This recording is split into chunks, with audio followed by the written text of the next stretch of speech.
ওয়ারিশ সম্পত্তি বা পৈতৃক সম্পত্তি ক্রয়ের আগে 3টি ডকুমেন্ট দেখে নেবেন। 3টি ডকুমেন্ট না থাকলে ক্রয় বায়নাপত্র লেনদেন করবেন না।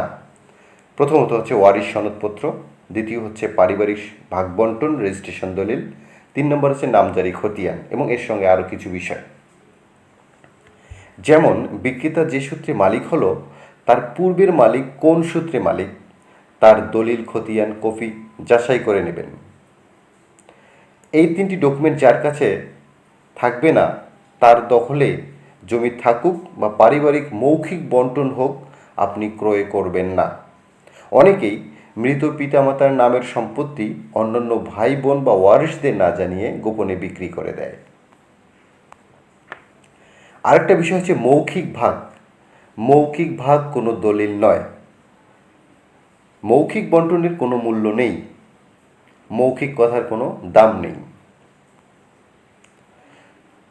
আর মৌখিকভাবে যদি ভাই বোনেরা বন্টন করে নেয় এবং বিক্রি করার পর তারা পরবর্তীতে অন্য অংশ ধরে, তখন আপনি বিপদে পড়ে যাবেন।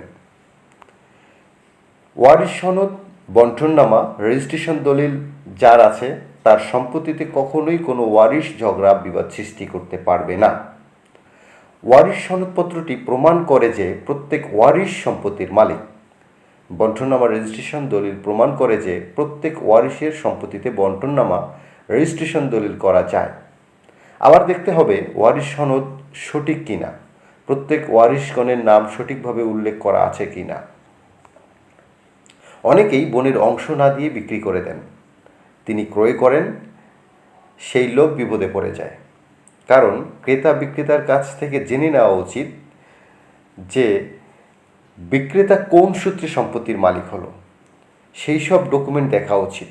পৈতৃক সম্পত্তি হলে বা ওয়ারিশ সম্পত্তি হলে ক্রয়ের আগে ওয়ারিশ সনদ, রেজিস্ট্রেশন করা বন্টননামা, দলিল, নামজারি খতিয়ান এগুলো দেখে নিতে হবে, তাহলে আপনারা বিপদে পড়বেন না।